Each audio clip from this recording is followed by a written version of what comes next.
Un poco lo que buscamos es eso, ¿no? Que no haya ovejas blancas, de gris para arriba, de gris para negro. Ovejas blancas están afuera de este grupo, ¿ok? Así que la idea es que seamos ovejas y cisnes negros, o grisecito. Para oveja blanca está todo el resto. Prendemos la tele para ver oveja blanca, ¿no? Bueno, son las 6 en punto. Dale. Si les parece, como prometimos, vamos a arrancar puntuales hoy, porque la charla es súper nutritiva y va a llevar su horita. Entonces, la idea es tener también después el espacio de intercambio para bueno, las consultas que vayan surgiendo, que puedan agotarse.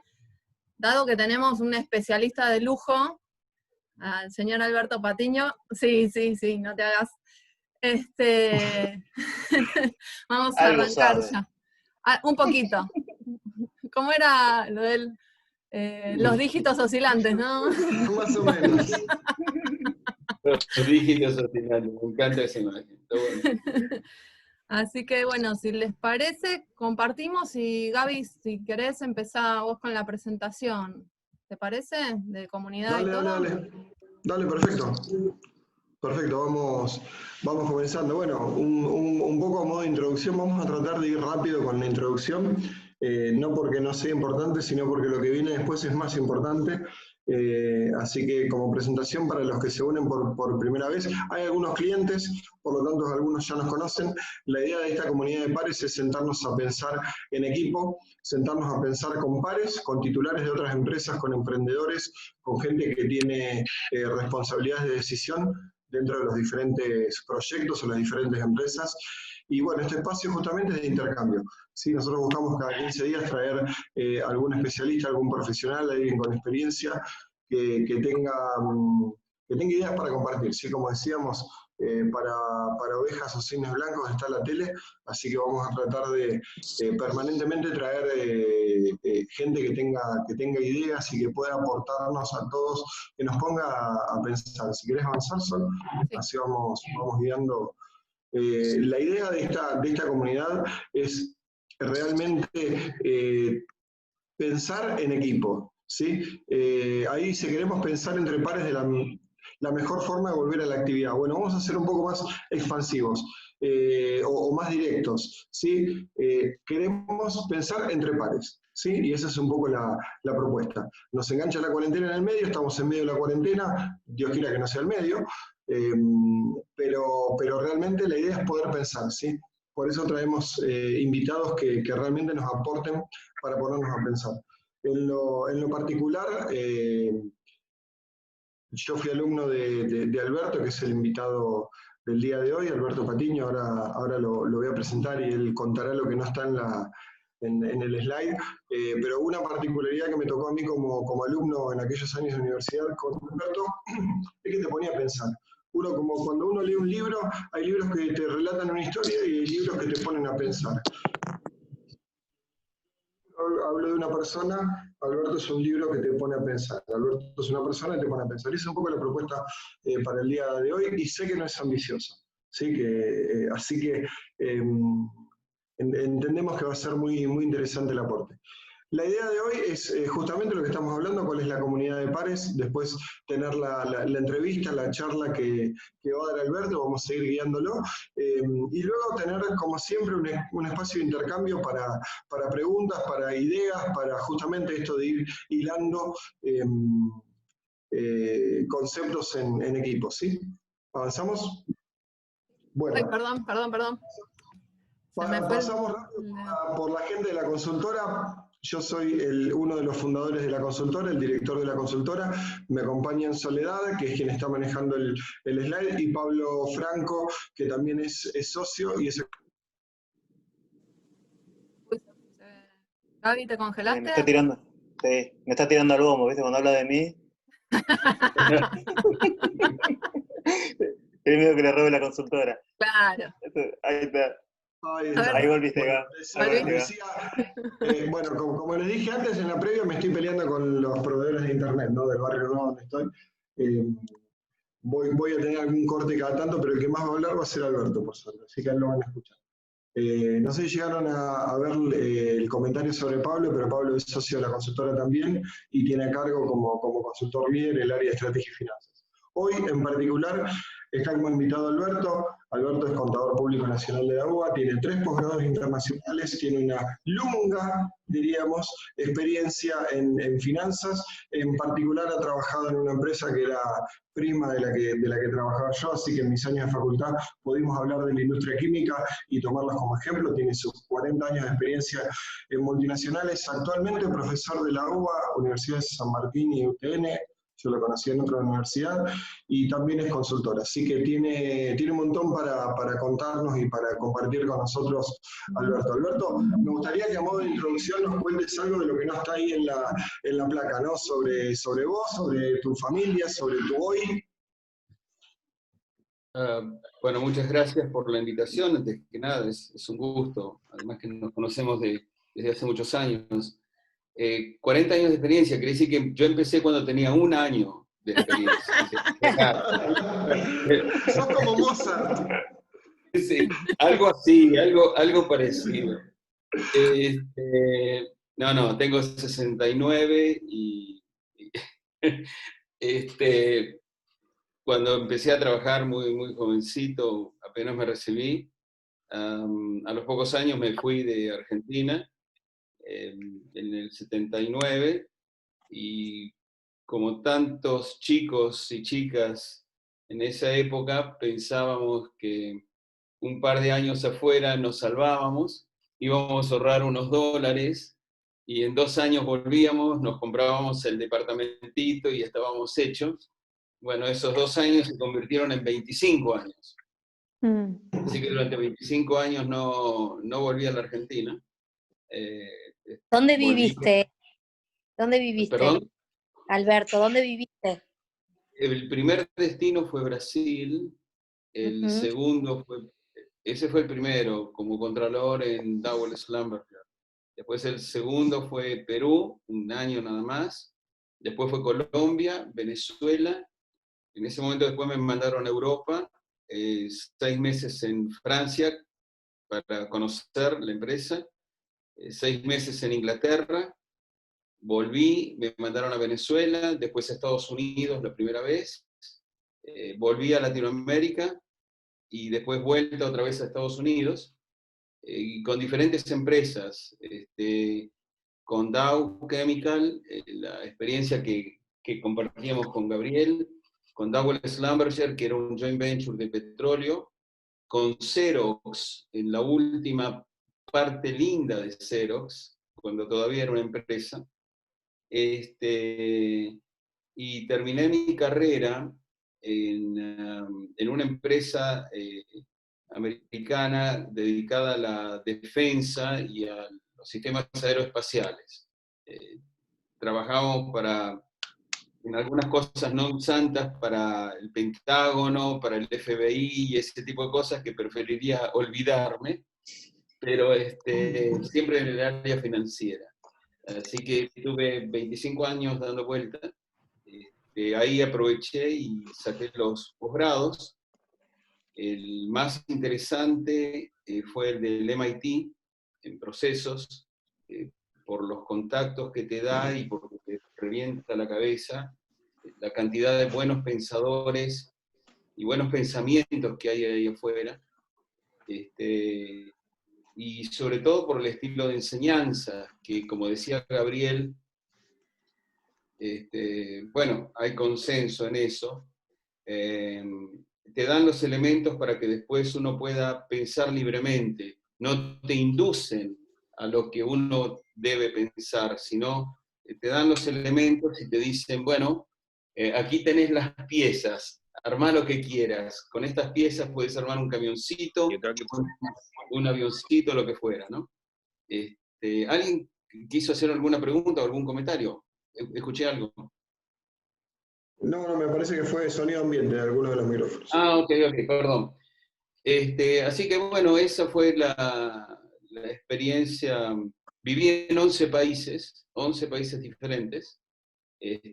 Me costó 2 matrimonios, no es fácil. Tengo 3 hijos, una hija de mi primer matrimonio, Sabrina, y 2 hijos varones de mi segundo matrimonio. Y juro que no va a haber un tercero. Así que, Eso es un aprendizaje, ¿eh? creo que era hora, creo que era hora. Y bueno, y ahora en Argentina, por ahora, así que veremos qué es lo que viene después. No sé. Bueno, una pregunta, Gabriel y Sol. A mí me gusta que me interrumpan, a mí me gusta que me hagan preguntas, a mí me gusta que estén en contra de lo que yo esté diciendo. ¿O hay que esperar al final? Ustedes mandan, chicos. No. Si alguien se tiene fe para hacer un mano a mano, lógicamente que pregunte, donde creo que los que nos conocemos, ya en nuestro caso quizás podemos ir en un ping-pong, que el resto quiere hacer una pausa para repreguntar o para objetar, como vos bien decís, y sí, lo dejamos abierto. Si vemos que el tema es lo suficientemente extenso, lo encapsulamos y lo dejamos para resolver al final, ¿sí? Para poder barrer con todo. Maravilloso. Ok, ustedes mandan. No sé quién me había preguntado eso, creo que Lorena, ¿verdad? Me preguntaba. Sí. Ok, ahora, ¿cómo estás? Muy bien.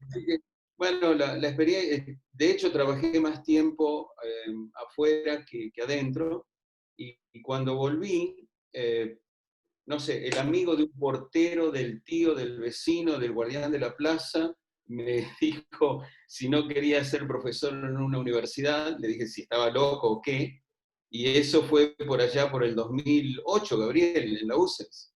Sí, señor, 2008-2009. 2008-2009, y encontré una vocación que desconocía. Es divino enseñar en la universidad, y sobre todo por el ida y vuelta, ¿no? que tiene el hablar con chicas y chicos jóvenes, sobre todo eso, y aprendí. El profesor aprende más que el estudiante, eso te lo puedo asegurar. Y hace ya, ¿qué? 12 años que estoy en... 12 años, es increíble, cuando miro para atrás digo, wow, qué viejo que me estoy poniendo, pero de verdad es una experiencia hermosísima, hermosísima el tocar estos temas. Y tratando de no aburrirme, inventando cosas nuevas, buscando cosas nuevas y eso. Así que espero, Lore, haberte contestado. Sí, me encantó. Todo lo referente a la experiencia de vida, donde uno vivió. Viste que hay una frase que dice, contame qué libros leíste y así voy a saber quién sos. Y bueno, Sí, los señor. países creo que tienen esa impronta en cada uno, tiene esa magia, uno no puede ser la misma persona después de haber vivido en 11 países diferentes. Entonces, eso está bueno saber, por eso te pregunté los países. Sí, tenés toda la razón. Lo que pasa es que, como todo en la vida, creo, tiene su lado bueno, o sea, es un cuchillo de 2 filos, ¿no?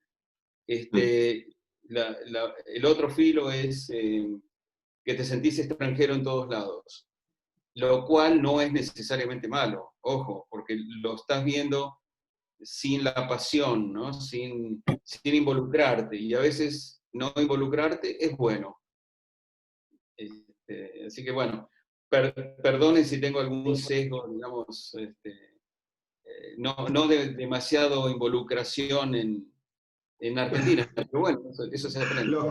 Lo bueno, Alberto, que en tu caso, en todo caso, estás multisesgado, ¿no? Por las experiencias que tuviste. Así que lo interesante de tu caso es la riqueza de sesgos. Gracias, Gabriel, gracias. Te voy a contratar como abogado. ¿Te acordás de 2009 cuando leíamos Free Fall, Caída Libre de Joseph Stiglitz, después de la crisis del subprime y todo eso? Bueno, de ahí para acá pasó de todo, ¿no? Pasó de todo, y volvemos. Sí, sí. Bueno, vamos a avanzar. La idea de la charla de hoy, vamos a terminar, no quiero spoilear, ¿no? Pero vamos a terminar con un par de conceptos como muy fuertes, muy contundentes, pero en el medio Alberto va a tratar de contagiarnos de algunas miradas que nos sirven para desafiarnos, ¿sí? La idea es que podamos ir repreguntando si en algún momento en el ping-pong, en la charla, alguien quiere levantar la mano, quiere hacer un comentario, les pido que avisen y obviamente los habilitamos para intercambiar. Como dije, si se extiende, lo pasamos para el final, lo dejamos en un remojo, lo pasamos para el final para que se pueda terminar el tema, por lo menos seguir planteando. La idea de esto es que nos queden ideas en la cabeza para seguir pensando. Hablamos de las nuevas finanzas y hablamos de nuevos paradigmas en forma de pregunta, ¿no? Y ahí me gustaría, Alberto, ya empezar a dejarte la pista libre para que vos empieces con tu introducción. Bien. Cuando empezamos a hablar de las verdades en finanzas, una de esas es, por ejemplo, ¿cuál es el negocio de una aerolínea? ¿Cuál es el negocio de una empresa de logística? Que sé que muchos de ustedes están en esa área. Y se asocia el negocio a la posesión de los activos que generan el negocio. No se concibe o no se concebía una aerolínea que no tuviera aviones. Yo recuerdo un senador bastante viejo que cuando se tocaba el tema de las líneas low cost, decía, ¿cómo puede tener rutas, licencias para volar, una empresa que no tiene aviones? No sé si se acuerdan de ese comentario. A mí me impactó. Sí, ¿verdad, Diego? ¿Te acordás de eso? No digamos el nombre. Entonces, a ver, se concebería, por ejemplo, que YPF no tuviera refinerías. Se concebiría que la industria hotelera, por ejemplo, no tuviera hoteles. Bueno, y la respuesta es, no solamente se concibe, sino que desde el punto de vista financiero, hace todo el sentido. Yo vendí mi auto, el personal, hace 2 o 3 años.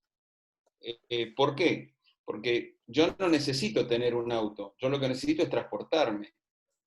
Entonces, si soy racional en términos financieros, tener un auto que uso 5% del tiempo no tiene sentido. No tiene sentido. Estoy abriendo en la laptop el Zoom de la otra piba para poder... Listo, disculpemos, ahí silenciamos a... Sí, silenciamos. No tendría sentido que yo por 5% del tiempo, si acaso el 5%, tuviera un capital hundido que además, por el solo hecho de tenerlo, estoy pagando patentes, seguro, no sé qué, garage y todo lo demás. Entonces, el concepto no es ahora tener los activos, sino usar los activos. Y desde el punto de vista, yo ya no diría financiero, sino desde el punto de vista de negocios, es un paradigma que creo que todavía no lo hemos roto del todo. O sea, todavía seguimos pensando que tener es bueno, que me da seguridad. Un cliente hace muchos años me decía, bueno, pero es que yo duermo más tranquilo si sé que la fábrica es mía, o que el galpón donde lo tengo es mío. Entonces le dije, bueno, si eso te da tranquilidad, me parece bien, pero yo no soy psiquiatra, en todo caso, ¿okay? Yo no soy un Valium, yo no soy un Ribotril. Aquí lo que estamos discutiendo es si conviene o no conviene tener o alquilar, sin contar el tema de los costos fijos y todo lo demás, ¿ok? Entonces, lo que normalmente se deja de ver desde el punto de vista de negocios es lo que yo llamo los costos del otro lado del negocio. Una cosa es tener el negocio y otra cosa es ser conscientes que por tener el negocio, por tener el activo, yo estoy teniendo costos que no están siendo evidentes, porque los considero costos de financiamiento, y la única manera de concientizarse, asumirlos, es verlos desde el punto de vista financiero. ¿Qué me pasaría con la pregunta siguiente? ¿Qué me pasa si no tengo el activo este? ¿Qué me pasa si en vez de ser dueño del depósito, lo utilizo y lo alquilo? ¿Qué flexibilidad me daría? Entonces, ahí viene la pregunta, ¿qué es un verdadero activo? ¿Por qué yo lo considero activo? A ver, si yo meto mi casa quinta dentro del activo de mi fábrica, ¿voy a ser mejor empresario? ¿O si me compro mejor un Learjet? ¿Ok? Y entonces digo, no, lo que pasa es que con el Learjet voy a sacar a pasear a mis clientes y con eso genero ingresos.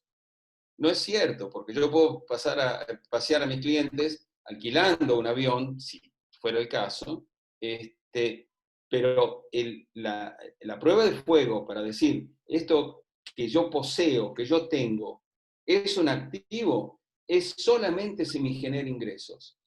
Y todavía el paradigma es que cuanto más activos tengo, aunque no me genere ingresos, es mucho mejor. ¿Ok? Entonces, verdaderos activos son los que tienen valor, por supuesto, que me generan ingresos. Y al final del día, yo a veces me pregunto si lo material es un activo. Por ejemplo, si yo me compro un camión, ¿el activo es el camión o es la tecnología de ese camión? Cuando compro un auto, ¿qué estoy comprando?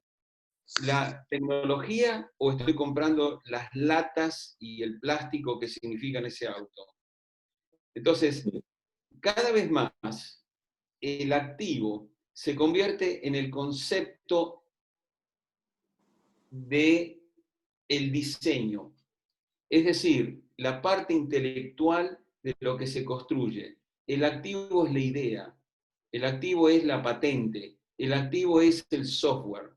Lo pongo de otra manera. ¿Cuál es el activo de Apple? ¿Es el iPhone? ¿El activo de Apple es la tableta? ¿Es la computadora? ¿O es el diseño de lo que ha hecho Apple? Porque si no, Apple tendría las fábricas en los Estados Unidos, que es donde se crearía el valor. Y resulta que una computadora o un iPhone se construyen en China porque de los $1.000 que pagamos por un iPhone, 850 son el diseño y 150 es el plastiquito que estamos usando, o las siliconas, o el gramo de oro que tiene en soldaduras. La conclusión es que las grandes empresas de hoy, como activos, solamente consideran a los activos intelectuales. Todo lo que no sea patentable, todo lo que no sea software, todo lo que no sea diseño, es gasto. Y entonces, si es gasto, ¿por qué lo voy a poseer? Que además me significa tener que financiarlo. Entonces, uno de los paradigmas es, el primero, usar versus tener. El segundo es considerar activos cuando no lo son. La reflexión que yo invito a ustedes a hacer es, de la lista que yo tengo, que mi contador me dijo que son activos, ¿cuáles son los que me generan ingresos? ¿Cuáles son de los que no puedo prescindir? Porque todo lo demás, si no son activos, son gastos. Y peor todavía, todos los activos terminan en el cuadro de pérdidas y ganancias. Si son activos de largo plazo, a través de la depreciación. Si son activos de corto plazo, en el costo de ventas. Si ustedes me preguntaran cuál sería entonces el ideal de tener una empresa, sería tener una empresa sin activos. piénsenlo, tírenme como tomates, huevos podridos, bienvenidos. Los insultos por el chat. Los insultos por el chat, por favor. No te escuché, se cortó, Gaby, se cortó. Los insultos por el chat. Ah, ok. Los insultos por el chat. Acá hay gente que no son el único dueño, que son socios de la empresa, así que ya me los veo escribiéndole eso y te dije que no compres eso al pedo, ¿no? Es un poco... Ok, piénsenlo por ese lado. Dale, Sol. A ver, Okay. hay un tema que hablábamos con Alberto el otro día para citar ejemplos. Nosotros, como saben, somos una consultora, tenemos varios clientes. Hay casos donde uno dice, ¿y por qué compraste este equipamiento? Lo compré porque lo pagué con una tasa que era, con un préstamo que era en dólares y era al 0% y nos los dieron a través de tal cámara o lo que fuera. Y entonces, ok, ¿y eso está dimensionado a tu negocio? No, está preparado para mi negocio dentro de 10 años. ¿Y por qué adelantaste el gasto ahora? ¿Y por qué fuiste a este? No, porque además tengo 2 años de periodo de gracia para poder pagar. Fenómeno. ¿Y qué demanda vas a tener cuando empieces a pagar? Bueno, estamos en cuarentena y empiezan los problemas, ¿no? Pero, Gabriel, Alberto acaba de dar una definición que yo hace mucho que no escuchaba, de non-asset base, de compañías sin activos. La realidad de lo que él está exponiendo es que cuando los latinos hacemos una compañía, me incluyo en esto, buscamos poder tener y agarrar. Cuando vos tenés que pagar impuestos y gastos, empezás a entender lo que Alberto te está explicando. Es la mejor definición que he escuchado en años del non-asset base como una base legítima para tener una empresa. Excepto que te genere ingresos, Diego. Claro. Estoy de acuerdo, en el punto estoy... Bien, pero ¿cómo andan, muchachos? Buenas tardes. Si el ingreso es indirecto por una propiedad, te da el respaldo. Gaby, ¿podés silenciar vos? Porque yo estoy compartiendo pantalla. A mí me estás ¿No? hablando, perdón. No, ¿Cómo? no, a Gaby, porque se escuchaba el audio de alguien y interrumpía la charla. A ver si podés silenciar vos, Gaby. No, no sé ahí Parece si... que era una consulta, ¿eh? Me parece que El era una consulta, sí. el activo es una propiedad que te permite sacar un crédito, ¿cómo queda? Ese es negocio para el banco. Discúlpame, no veo tu nombre, perdóname. Carlos. Carlos, ese es negocio para el banco. Fíjate, Gabriel recién mencionaba un cliente o un ex cliente que decía, me ofrecieron un crédito y era tan buena la oferta o las condiciones, eran tan favorables que lo tuve que tomar. Porque cuando te iban a dar un préstamo en dólares con 2 años de gracia y no sé qué, no sé cuánto. Por lo tanto, la pregunta es, ¿por qué adquiriste ese activo? ¿Porque era una, entre comillas, buen negocio financiero o porque te generaba ingresos? Porque fíjate que a vos el banco te está diciendo, si posees este activo, yo te doy el préstamo. Por lo tanto, lo que estás haciendo es satisfacer la necesidad de garantía del banco, no satisfacer la necesidad de generar ingresos. El negocio lo está haciendo el banco, te está obligando a vos a asumir un costo, en otras palabras, te está diciendo, dame un buen negocio vos, dame un buen negocio, así yo te puedo prestar plata, pero como quiero tener la garantía de que me vas a pagar, compra el activo. La pregunta es, ¿vos pudieras generar más ingresos poseyéndolo o haciendo leasing, por ejemplo? Claro, leasing es más arriesgado para el banco, pero no es negocio para vos, Carlos. Es negocio para el banco. El negocio ahí lo está haciendo el banco. No, te cuento nuestra experiencia. Nosotros hacemos locales comerciales y en algún momento cuando la gente quedaba disponible, armábamos unas casas acá en un barrio cerrado en Córdoba. Eran activos transitorios que en el momento de armar la carpeta del banco se lo adjuntó y eso permitió comprar 4 camiones en una tasa fija en peso hace 1 año y medio que negociando con una cantera y poniéndolos a trabajar, la cuota se diluyó. Después el activo se vendió. O sea, yo a lo Claro. que voy, no como regla única, me parece que el no tener activo es la figurita. Hay activos transitorios que te permiten hacer algunos negocios y por supuesto después le da curso, ¿no? Pero lo del no tener activo para mí es relativo según el momento y las circunstancias que se están viviendo. Me parece muy bueno. El tema es si lo comparás con la opción de no tener el activo. O sea, el costo de oportunidad. Si yo ese dinero yo lo puedo poner en otra cosa y aún así seguir generando las ventas. Si no tengo opción, si no tengo la posibilidad de generar ingresos, a no ser que posea el activo, eso ya es otra historia. Pero en general, cuando yo comparo, por ejemplo, un ratio muy simple, el retorno sobre ese activo, ¿cuánto es el retorno cuando el activo es cero? Si yo el denominador de un ratio lo transformo en cero, el retorno es infinito. Entonces, a no ser que no pueda generar el ingreso, si es que no poseo el activo. Ahí en cuyo caso es obvia la respuesta, ¿no?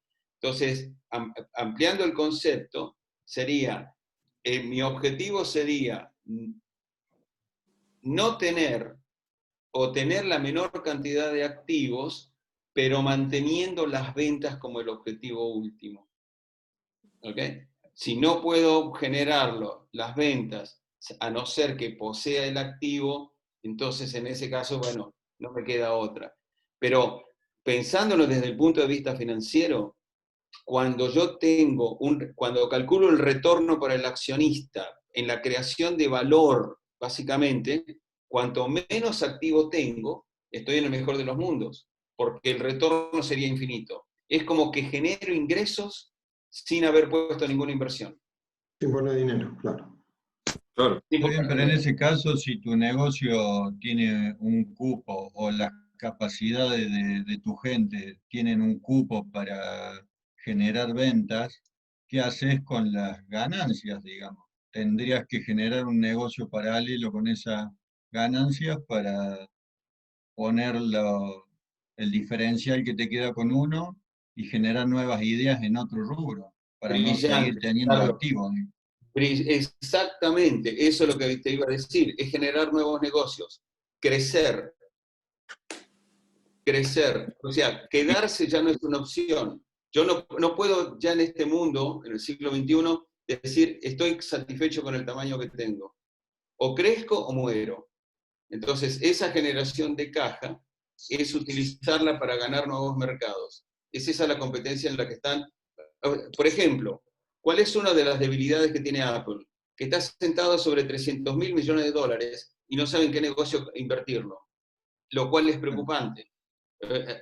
Pero es exactamente lo que acabas de decir. En realidad le está generando gasto, ¿no? Los 300.000 millones de dólares. Exactamente, tener la caja. Ese es el que hay gente que cae en comprar propiedades para alquiler cuando le genera un diferencial el negocio que tiene, pero porque no tiene nuevas ideas. Pero también tengamos claro que llega un momento que la cabeza se te explota y no querés generar permanentemente nuevas ideas, ¿no? O sea, y tiene una volatilidad la empresa que sus activos son nuevas ideas, como el mismo Apple, que le sale un Samsung, le sale un Huawei, y sus nuevas ideas ya no son los activos que pensaban que tenían. Pregúntale a Volkswagen si Tesla no le rompió, perdón, si Tesla no se lo comió. Lo primero Tesla. ¿Dónde está el activo de Volkswagen ahora? Preguntale a Volkswagen, Fiat, Peugeot, Ford y General Motors, que las 5 juntas no llegan al valor de capitalización de Tesla. Tesla vendió 113.000 autos en un año y estas 5 vendieron 10 millones de autos. Entonces uno empieza a cuestionarse en dónde estamos. Pero me estás spoileando las últimas láminas. Y yo, mira, el otro día tuve una reunión con Escaña porque estamos metidos acá en un parque industrial y analizan la posibilidad de meterse. Y el gerente zonal de acá de Argentina me decía: Carlos, estamos hasta las bolas, hablando mal y pronto, porque todo lo que son propiedades en el mundo tenemos que venderla, hablando de los activos que nos generan, y meterlo en ingeniería eléctrica, porque en el 2025 en Europa no va mal diésel, y nosotros somos don diésel. Claro. Brillante, Carlos, Tenemos todo brillante. desarrollado para diésel. Se nos acaba el negocio en 3 años. Un ejemplo. Comprar... Sí, perdón. Sí, Alberto, sí, Perdón, sí, adelante, adelante. No, dale. Bueno, tenemos un cliente que es proveedor de Toyota, y Toyota le está diciendo: todo lo que vos nos vendés es para el motor de combustión interna que muere, en 8 años va a morir. Por lo tanto, empezá a trabajar, a ver qué vas a hacer con tus plantas y qué vas a producir para nosotros. Porque lo que vos nos estás vendiendo, todos los sellos, todas las juntas, todo el repuestería que nos vendés para las terminales, incluso para el aftermarket, va a desaparecer, porque el motor para el cual vendes repuestos desaparece. Por lo tanto, ¿qué vas a hacer para reconvertir tu negocio? Y decinos: nosotros hoy no tenemos resuelto este tema. Ahora, eso implica que un fabricante de repuestos automotrices de repente tenga que dedicarse a fabricar algo completamente diferente. Pero bueno, ahí es donde los activos los metés en el mismo lugar que se había roto, que vos dijiste el otro día. Dos conceptos. Bosch, por si se me escapa, hágame recordar. Y el segundo que mencionaste, Carlos, el tema de la volatilidad de Apple. Cuanto más fronterizo sos en términos de tecnología, cuanto más avanzado estás en la flecha de la tecnología, más inestable es la empresa. Es decir, los ciclos de negocio, cuando antes me refiero a hace 25 años, el ciclo de negocio se medía entre más o menos 20 y 25 años. A ver, los primeros análisis de proyecto que yo hice para la industria petrolera, yo era un niñito de 25 años, y el horizonte que utilizábamos nosotros para construir una refinería eran 25 años de duración de todo el proyecto. Teníamos 6-7 años en la curva de aprendizaje, otros 7 o 8 años de madurez y bajada de costo, y el restante era tratar de sacar la mayor utilidad posible sin hacer inversiones. Todo el ciclo llevaba 25 años.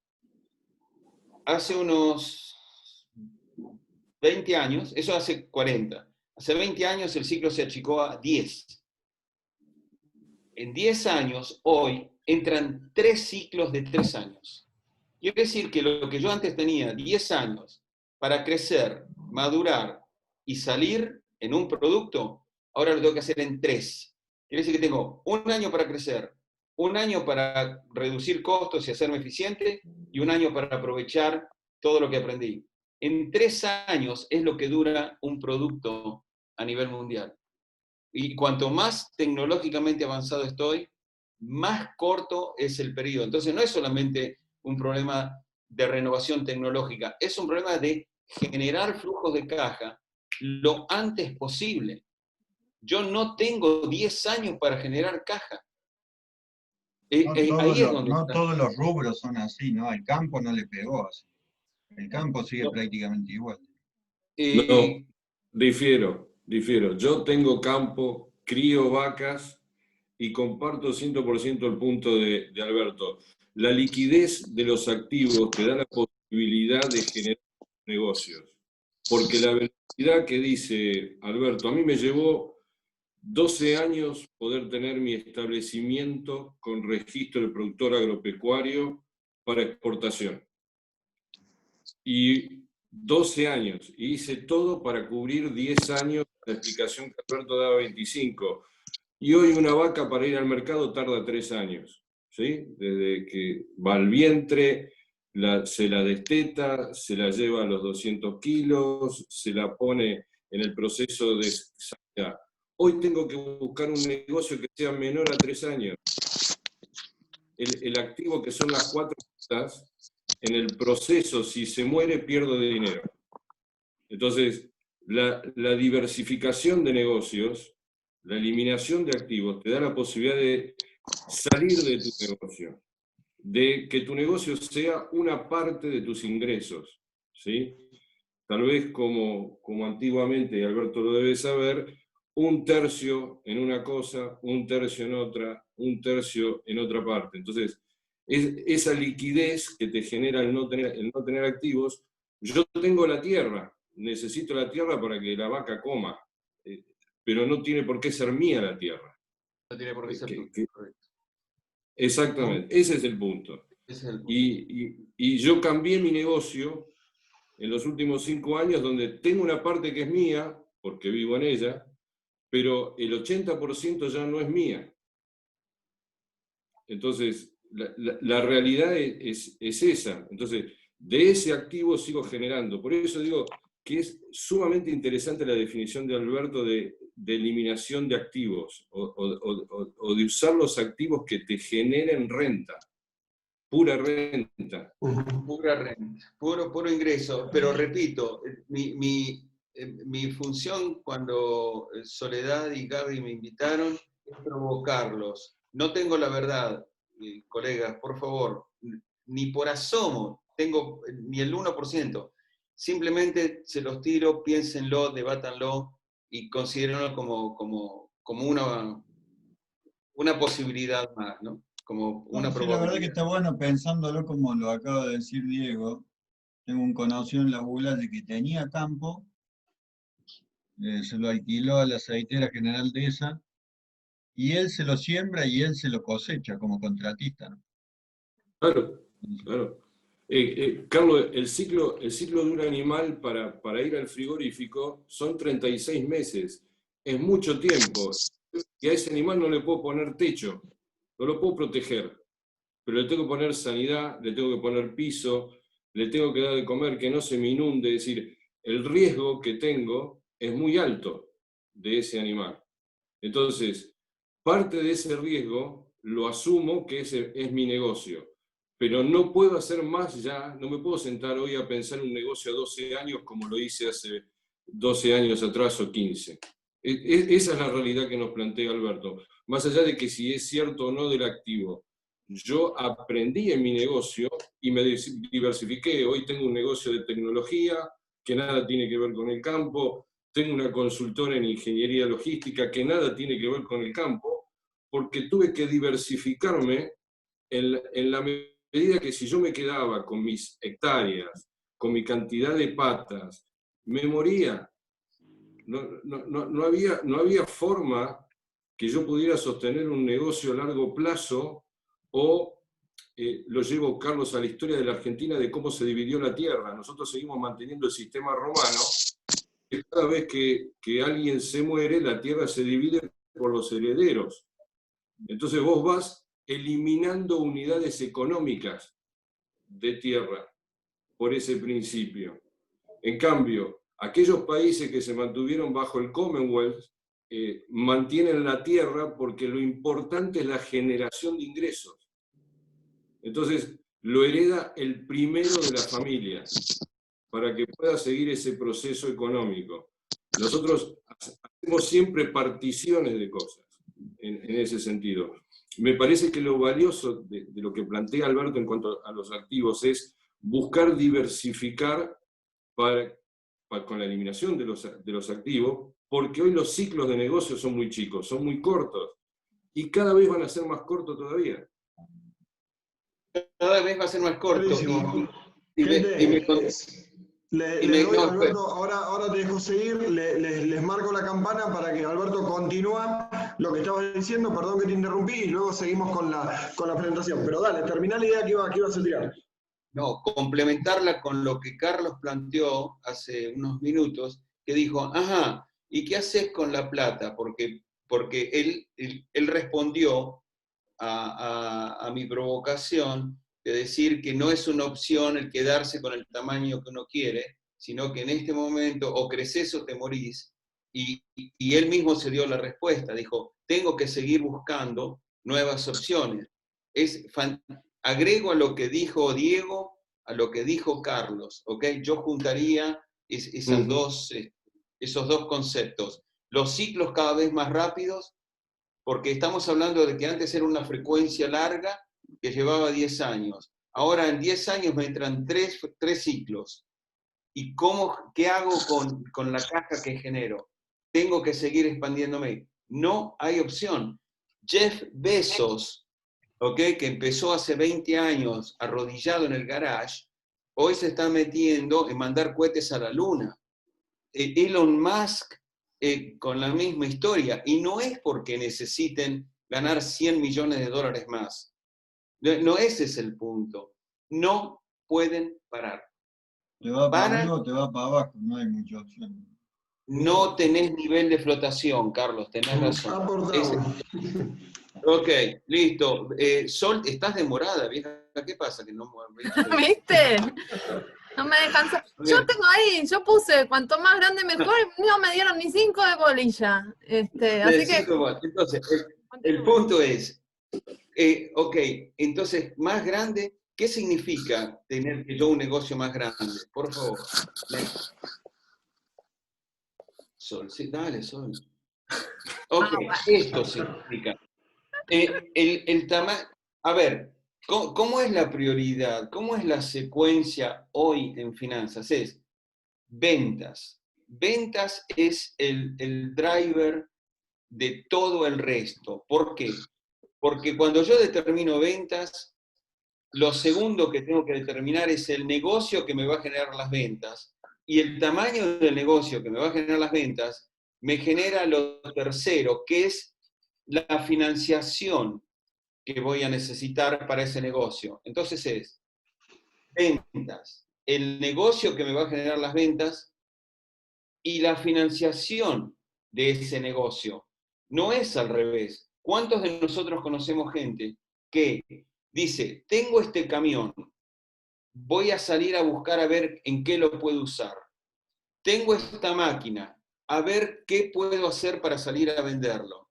Es al revés. ¿Cuál es la demanda que quiero satisfacer? ¿Y con qué activo lo voy a hacer?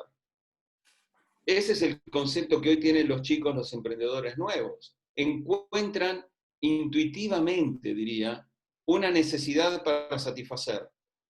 Y tienen que cuadrar el negocio. Y en función del negocio, tienen que cuadrar la financiación que van a tener.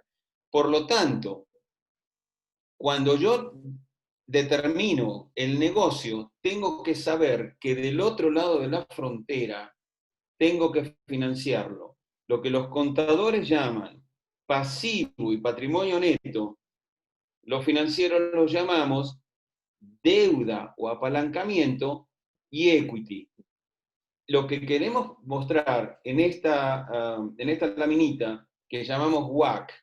WACC es un acronismo en inglés, disculpen, pero es como normalmente se conoce, que es Weighted Average Cost of Capitalization, que es cuánto me cuesta financiar el negocio.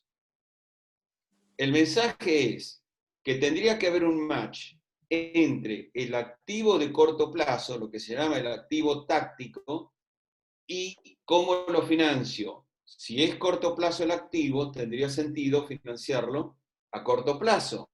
Pero los activos de largo plazo, el negocio de largo plazo, no puedo financiarlo con deuda de corto plazo, sino o lo financio con la propia plata del accionista o con una deuda a largo plazo que me dé tiempo para que el negocio me genere los ingresos para pagar la compensación o bien del accionista o bien del acreedor que me prestó la plata.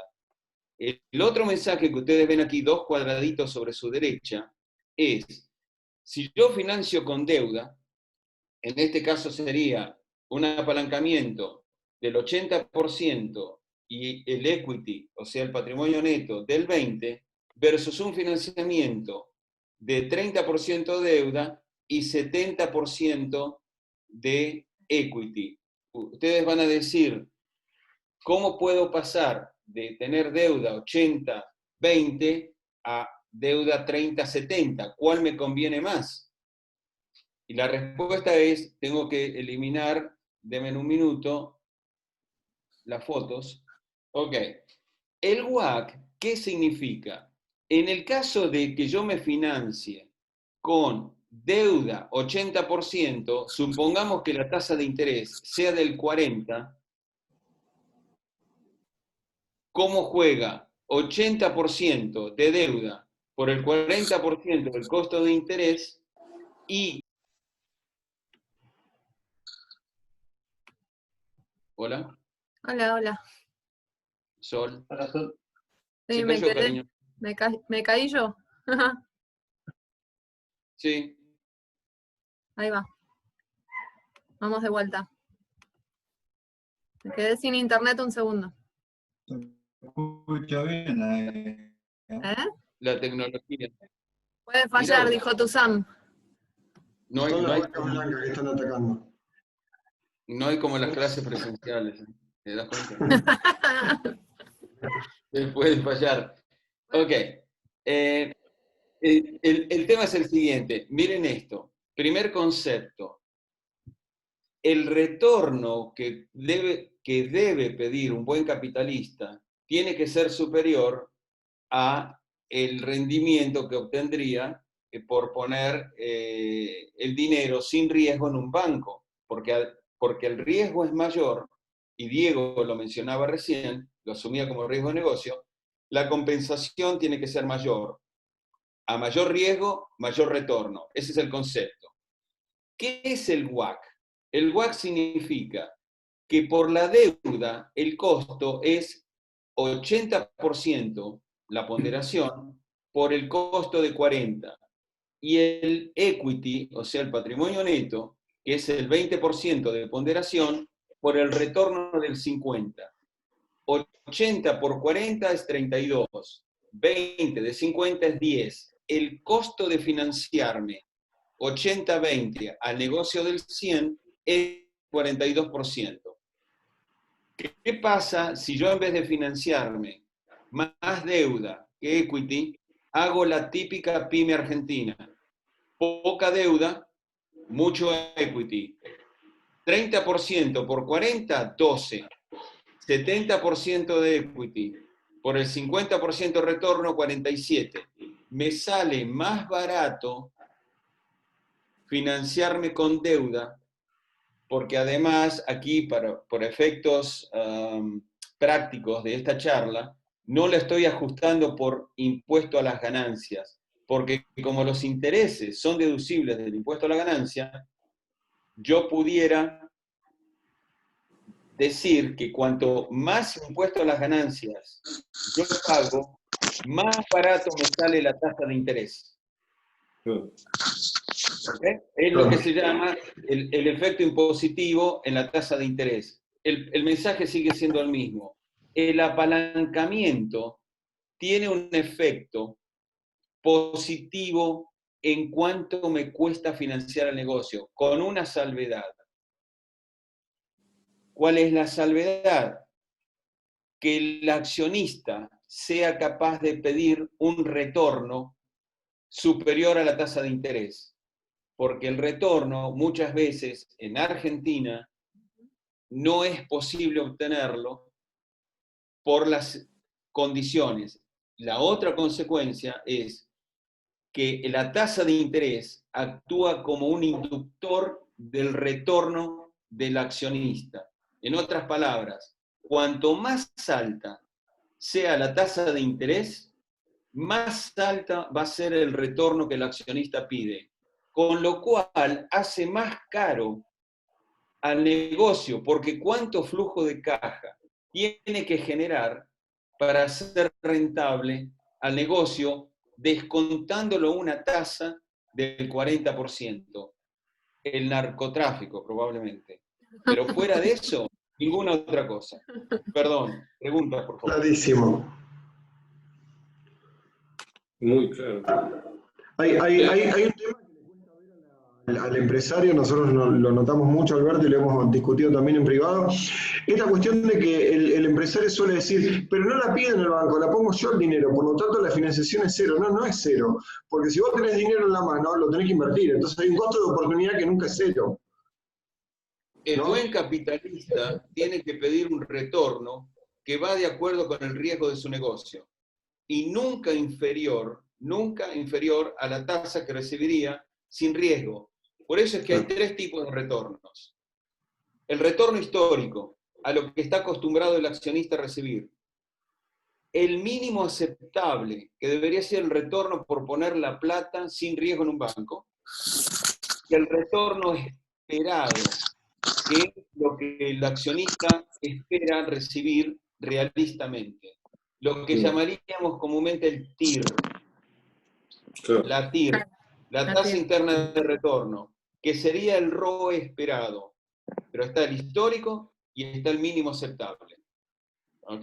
De esto es lo que se trata. Esto, por lo tanto... Acá hablando de la Argentina. ¿Perdón? Con la carga impositiva que hoy tenemos en la Argentina, analizar este cuadro hace inviable cualquier negocio, ¿no? Sí, Por señor. eso los negocios acá se analizan en A y se analizan en B. Muchas veces en B funciona algo que en A no. Entonces, totalmente de acuerdo, Carlos. No lo yo no lo pudiera haber dicho mejor. Si vamos a buscar un negocio que te pague una tasa de interés que hoy te cobra o que te cobraba el banco el año pasado, es inviable cualquier negocio, no hay forma. Acordate las tasas de Stutzenegger cuando decía que las tenías que subir para combatir la inflación. Y entonces a mí me entra dudas de qué academia fue a estudiar economía. Que pegarle un tiro en la cabeza. Porque, sin entrar en especulaciones, la pregunta que yo me hacía es, el empresario, cuando tiene que descontar su negocio, su flujo de caja que lo está matando, que está teniendo todas las presiones impositivas, de costos, de ineficiencia, de improductividad, y encima lo tiene que descontar a una tasa de interés del 84% efectiva, más el ROE, excepto el narcotráfico, repito, y no es chiste, no hay negocio viable. Bueno, ahí va la profecía autocumplida. ¿Cómo pago el negocio? Subo los precios, genera inflación. Sube la tasa pasiva, sube la activa, se me encarece más el financiamiento, bueno, vuelvo a subir los precios. Y bueno, así tenemos un montón de ceros, ¿no? En las monedas. Totalmente. Sí, Carlos, ibas a decir algo. Aparte que las realidades dicen otra cosa. A lo que estamos acostumbrados acá en el país, yo no soluciono ganancia con el interés del banco, lo soluciono de otra forma. Entonces, sí, pero te presiona los precios, porque vos decís, si la tasa de descuento es tan alta porque las tasas de interés son altas y por lo que me retorno es alto, tengo que subir el flujo de caja. ¿Y cómo subís el flujo de caja? Aumentando precios. Entonces, las tasas de interés, lejos de ser un freno para la inflación, las tasas de interés te funcionan como un combustible a la inflación. Porque te obligan a subir los precios. Así de fácil. Ok, entonces nuestra propuesta o la charla es que si las ventas es el driver y yo tengo que crear negocio o construir el negocio para satisfacer esa demanda y el tamaño del negocio me va a determinar cuánto me cuesta ese negocio, ahí vuelvo a mi primera lámina, que es, tengo que tender a tener el negocio más pequeño posible que me garantice la generación de ventas que yo quiero. Entonces, incorporar al final, el mensaje final es, o cuasi final, es que la creación o destrucción de valor no está solamente en la parte operativa de un negocio, no está en el margen bruto, el volumen por precio que me da ventas menos los costos. Eso es la parte operacional, lo que los gringos llamarían el EBIT, sino que el costo de capital es lo que está oculto, es del otro lado de la frontera. Yo no solamente tengo que cuidar los costos operacionales, sino tengo que cuidar los costos por financiar a esa operación. Cuando a mí me venía, en mi época corporativa, el director de ventas a decirme, Alberto, autorizame que tenemos que dar más crédito, más días de crédito, yo se los decía sobre mi cadáver. A no ser que me demuestren que la rentabilidad de los nuevos clientes que se producían por dar más días de crédito, la nueva rentabilidad iba a ser superior a la rentabilidad de los clientes que ya tenía con las actuales condiciones de crédito, la respuesta es no. Venía el director de operaciones, Alberto, tenemos que subir los inventarios. A no ser que hubiera un problema logístico, que se cortara la cadena de suministros en algún lado o lo que fuera, es lo mismo. ¿Por qué? Porque está el otro lado de la frontera, el costo de financiar. De eso se trataba. Please, wow. Ok, entonces, en esta formulita, es lo que pretendemos es mostrar la estrategia financiera. ¿Cuál es la estrategia financiera? Es generar valor para mi empresa. ¿Cómo la genero? A futuro, con la sumatoria de esta simple formulita, que es la generación de flujos de caja, el FCF, Free Cash Flow, la generación de caja descontada por lo que me cuesta generarlo. Tan simple como eso. ¿Y cuánto me cuesta generarlo? Tiene dos costos. El interés y el retorno del empresario. El interés neto de impuestos. ¿Perdón? El interés neto ahí le estás neteando Neto lo que de decías impuestos. antes. Neto de impuestos. Exacto. Neto de impuestos. ¿Ok? Por el tax share. Entonces, esta ecuación es la que mi sueño, mi utopía, es la que todo empresario debería dominar. Si todo empresario se manejara con este mapa estratégico, estaríamos hablando de otra cosa. Ahí va. ¿Alguna pregunta, alguna observación? No hay un banco como el año pasado que te ofrecía el 70% y te decía, che, ¿por qué no demora el pago a proveedor un par de meses y me traes la plata así te hago uno a 60 días? O eso, o inventás la pólvora que le carga el 300% al costo, así te da la formulita. Así te da el numerador más alto, Carlos, tenés razón. En el país que vivimos, tenés que ser polirrubro e inventor permanente como para Sí, Carlos, absolutamente. estar arriba de lo que te pagaba un banco el año pasado de interés, ¿no? Que era una locura. Nadie quería laburar, todos ponían la guita en el banco. Claro. Por supuesto, pero te incentivaban a eso, ¿ok?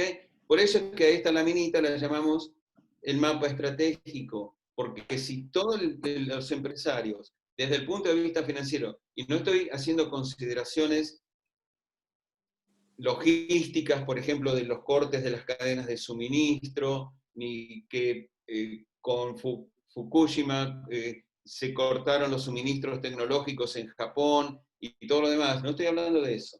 O ahora con la pandemia, China que cortó todo durante 3 o 4 meses. Fuera de esas consideraciones, y desde el estricto punto de vista de finanzas, esto es como el camino para decir, entiendo todo el sistema financiero. Porque el Free Cash Flow me viene de mi negocio. Y el WACC me viene de cómo financio el negocio. Ya está, no tengo que entender nada más de finanzas. Esto es un máster en finanzas. Y el otro paradigma, ¿estoquearse es bueno cuando hay inflación? La respuesta es obviamente no. No, absolutamente no. Absolutamente no, porque si entiendo que yo todo activo, ergo, el inventario, ergo, el stock, tiene que ser financiado, la tasa de financiación siempre va a ser más alta que la inflación que yo quiero proteger.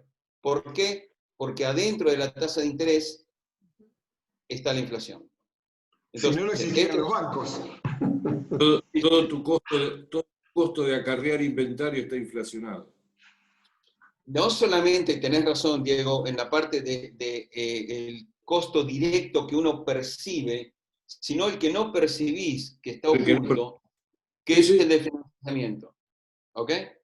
Sí, tal cual. Ok. Entonces, al final, si estamos de acuerdo en que lo más importante en toda empresa es la generación de ventas, y yo pregunto al 99% de los dueños de pymes que conozco, ¿cuánto van a ser las ventas de los próximos 6 meses? La respuesta en el 99,99% es no tengo idea. Entonces, la imagen que yo les doy, como para traumatizarlos un poco más, es algo como esto. Me compré un jet, un Learjet de 12 plazas, lujosísimo, lindo. Los invito a todos ustedes a pasear. Tengo un capitán que tiene 20.000 horas de vuelo, un copiloto que tiene 10.000 horas de vuelo. Lo último, el avión es nuevo, el más seguro que hay. El problema es que no sé dónde voy. Si yo no sé dónde voy, ¿cuánto combustible le pongo? Porque una cosa es ir a Brasil, otra cosa es ir al Caribe, otra cosa es querer ir a Europa. Si no sé a dónde voy, ¿cómo va a estar el clima? ¿A qué altura voy? ¿Cuáles son mis aeropuertos de alternancia? Y todo lo demás. Las ventas es saber a dónde voy. Entonces, cuando me responden, no tengo idea, es subirse a un avión sin saber dónde el avión va. Si yo no tengo las ventas, no tengo el tamaño de mi negocio. Y si no tengo el tamaño de mi negocio, no sé cuánto me cuesta el negocio. Entonces, ¿cómo puedo yo proyectar las ventas? Y hoy, gracias a la data, tengo el tamaño del mercado total, tengo la segmentación, tengo cuáles son mis suspectos, prospectos, leads, ofertas, cotizaciones, ventas, tengo que crear los procesos de medición de ventas. Y así yo, en vez de decir, las ventas del trimestre pasado fueron 100, y bueno, ponele 110. O ponele a las ventas del año pasado 130. A eso es a lo que voy. Entonces, en el siglo XXI, ¿cómo puede ser que yo no sepa dónde voy? No estoy hablando de pesos. Pesos no tengo la menor idea ni me interesa, pero por lo menos unidades. Y lo segundo es, sugerencia, proyecten sin inflación. Porque si yo proyecto con inflación, tengo que proyectar con inflación ventas, costos, gastos, y nadie lo sabe. A mí me da mucha risa los economistas cuando dicen, la inflación este año va a ser el 36,2%. Es más, yo te digo, la inflación en el año 2120 va a ser 5,21%. Y ustedes me van a decir, ¿y cómo sabes? Y mi respuesta es, de la misma manera en que los economistas te dicen que la inflación este año va a ser el 35,2%. Por lo tanto, inflacionar en países tan inestables como el nuestro no tiene sentido. Ninguna de las multinacionales donde he trabajado, ninguna inflaciona los estados financieros en moneda local. Ninguna. A no ser que nosotros sepamos más que ellos. Finalmente, data. Sí, Carlos. Entonces venden productos exportables internacionales o cómo? ¿Cómo hacemos los locales que vendemos una casa? Que hoy una casa que el año pasado la vendía en $120.000, la estoy vendiendo en 75. Pero son dólares, está bien, ahí no tenés problema, pero vos no vas a decir, yo lo vendí en 10 millones de pesos, cuando el dólar estaba tanto, y ahora lo voy a vender en 20 millones de pesos, no tenés manera de saberlo. O te empezás a mover en dólares y dolarizás entonces toda la economía, y ya está. Pero me refiero que en moneda local no tiene sentido ajustar por inflación. Bien, Yo te lo Pero Alberto, ¿cómo lo haces que- cuando hay semejante diferencia en los abastecimientos? Hoy estamos construyendo a $370 una Ujú. casa. te Lo único que te queda doy asegurarte es darte vuelta y calzar los productos, porque mañana capaz que estamos construyendo $600. ok, si yo inflaciono ventas, inflaciono costos, inflaciono gastos, inflaciono todo, ¿dónde está mi verdadero problema? En que yo no pueda pasar a precios todos los mayores costos por inflación. Por lo tanto, no es un problema de la inflación. Es un problema si yo puedo pasar, si el mercado me lo permite, pasar a precios mis mayores costos. Es un problema de pricing. Ujú. Alberto, por el otro lado, si yo tengo un negocio que está dolarizado porque vendo en dólares, la mejor manera de estudiar mi negocio es meter los dólares adentro de toda la estructura. Entonces, analizo mi negocio en dólares, porque vendo, no sé, al mercado petrolero, vendo en dólares. No Totalmente. sé. Claro. Pero Carlos lo dijo, o estás en el negocio de commodities, y el commodity entonces ya no tenés problema con los precios, ya está. Ok, y para terminar de asustarlos, hoy la tecnología es exponencial, dentro de poco ya vamos a tener que cambiar todas las métricas, porque ya las métricas actuales no van a tener sentido. Es decir, a ver, si toda la informática y toda la data nos estábamos manejando entre valores binarios 0 y 1, lo cuántico nos va a permitir tener números infinitos entre 0 y 1. Por lo tanto, las capacidades de almacenamiento y de procesamiento a los que estamos acostumbrados van a dejar de existir. Y cuando las curvas se hacen exponenciales, como en todo, se cambia de ambiente. Es decir, ya no tiene sentido seguir midiendo lo que antes tenía valor. Si antes, por ejemplo, medíamos en años la implementación de una nueva tecnología, ahora hay que medirlas en días, si acaso. Esto es como un avión que sube verticalmente hasta que no puede vencer la fuerza de gravedad y se cae. Tiene que cambiar de sistema de propulsión. Entonces, aquí es lo que se llama, cuando hablamos de exponencial, la segunda parte del tablero de ajedrez. ¿Conocen la analogía? Sí. Sí, ¿no? ¿Todos? Igual no creo que lo conozcan todos, Alberto. Ok. Dice la leyenda que el ajedrez le inventó un campesino hindú, qué sé yo, que la recompensa que le pidió a su amo era un grano de arroz, pero que creciera en el tablero de ajedrez, los 64 cuadraditos, de un grano en el primer cuadradito, el doble en el segundo, el doble en el tercero, o sea, 1, 2, 4, 8, 16, 32, 34, etcétera, etcétera, y que cuando llegaron a la mitad del tablero de ajedrez, todo el arroz del imperio no era suficiente para pagarle al campesino.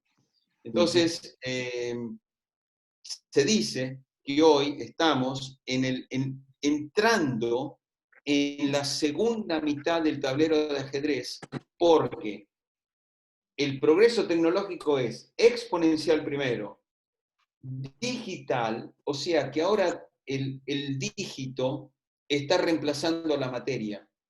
En otras palabras, todos los costos de las cosas materiales están teniendo lo que en economía se llama costo marginal cero.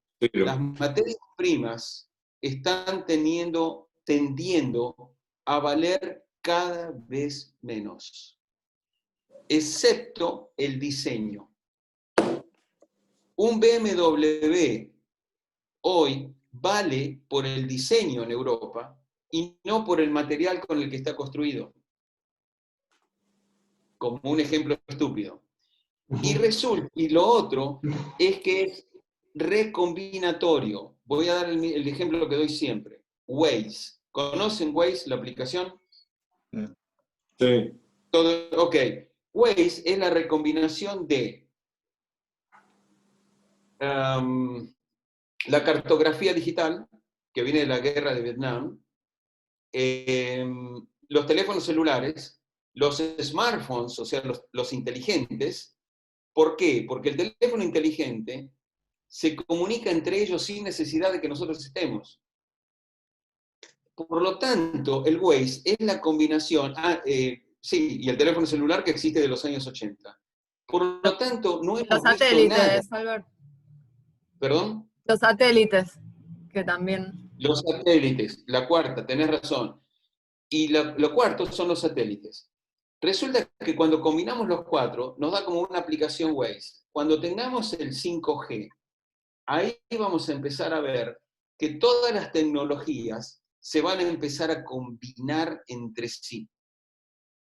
Y a esa va a ser la verdadera revolución. Más el hecho que los costos de los bienes tienden a cero.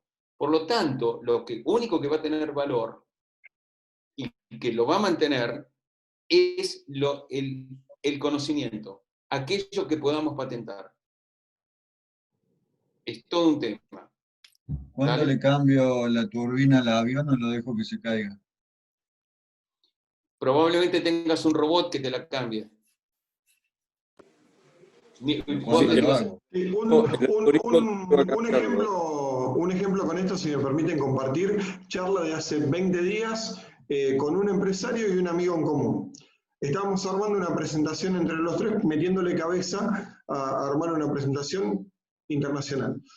Entonces el empresario dice, no, y acá somos líderes en tecnología. ¿Y qué es lo que hay de innovación? Entonces nos tira las 2 o 3 innovaciones más resonantes de los últimos 10, 15 años, ¿no? 10, 15 años. Entonces el amigo en común le dice, pero ¿no tenés nada nuevo como Internet de las cosas, alguna automatización digital, algo que corra por Internet? No, pero no es necesario.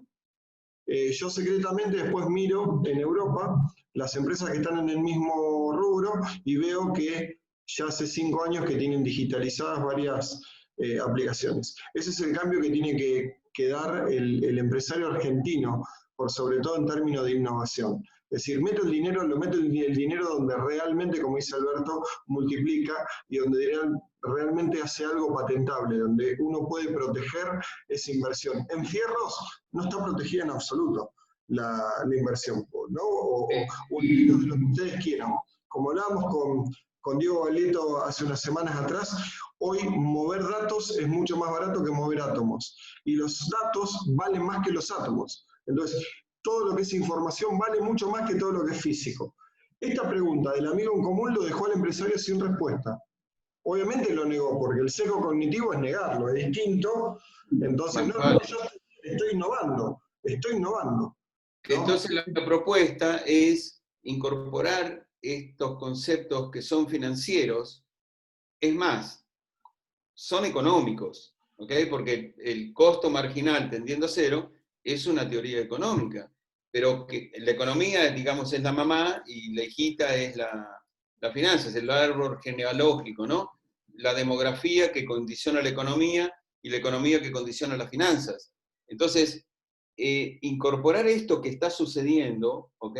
Con lo que viene ahora, por favor, que es, ¿cómo se llama? El Pestel, creo. Lo podemos ver. Ahí está. Es el entender el contexto. Y este acronismo, Pestel, nos ayuda a recordar. Hay que entender el contexto político, el económico, el social, obviamente, pero el botón de arranque es el contexto tecnológico. El contexto tecnológico es el que dispara los cambios en la sociedad, los cambios en la economía. Tarde o temprano la política va a tener que cambiar, la ecología definitivamente, y al final de todo, cuando se les dé la gana, la parte legal, ¿ok? Las instituciones y todo lo demás. pero el botón de arranque es lo que pusimos ahí. Sol, estuviste genial con ese botoncito, ¿ok? Gracias. Buenísimo. Es el botón de arranque. La tecnología está cambiando todo. La economía, la sociedad, la política, obviamente la ecología, y ni hablar de la parte legal. Entonces, o entendemos la tecnología en el contexto en que nos estamos moviendo y ver cómo las finanzas lo van a impactar. Next, dale. Quedó esta, que bueno, no sé si vas a mencionarlo, pero lo que hablábamos tras bambalinas Dale. era que no se concibe un modelo de negocio, no se puede concebir ni actual ni futuro sin concebir el modelo financiero al mismo momento. Forma parte, no se puede separar. Es como hablar de una moneda. Yo no puedo hablar de una moneda que tenga una cara sin una seca. Una moneda es una moneda porque tiene cara y seca. Pero no puedo hablar de una de las dos áreas. No es un versus. Por eso lo pusimos a propósito. No es modelo de negocio versus modelo financiero. Es lo mismo. Una charla típica entre socios pyme es dame inventario o dame crédito o dame plata para invertir en activos fijos, en un equipamiento, y se desconoce la parte financiera. Si el dinero lo tengo, lo invierto. Ahí está el gran error. O si tengo un crédito blando, lo invierto. O peor aún, el crédito me fuerza a incrementar mi activo. Me parece que ahí hay un tema de esta negación de la finanza como parte del análisis en el momento cero, no en el momento 2, 3, 4, 5, que en general es lo que se hace. Dame plata, financiero. No, porque mi socio financiero no me suelta dinero. ¿Para qué? Para stock, para crédito, para inversión en activos fijos. Bueno, pero ¿para qué? ¿Cuántas ventas vas a generar con eso? Esa es la pregunta. La pregunta clave. Lo que pasa, Gabriel, que ahí me pongo yo como ejemplo de lo que acabas de decir. Yo empecé haciendo negocio sin contemplar la parte financiera y la aprendí a los golpes.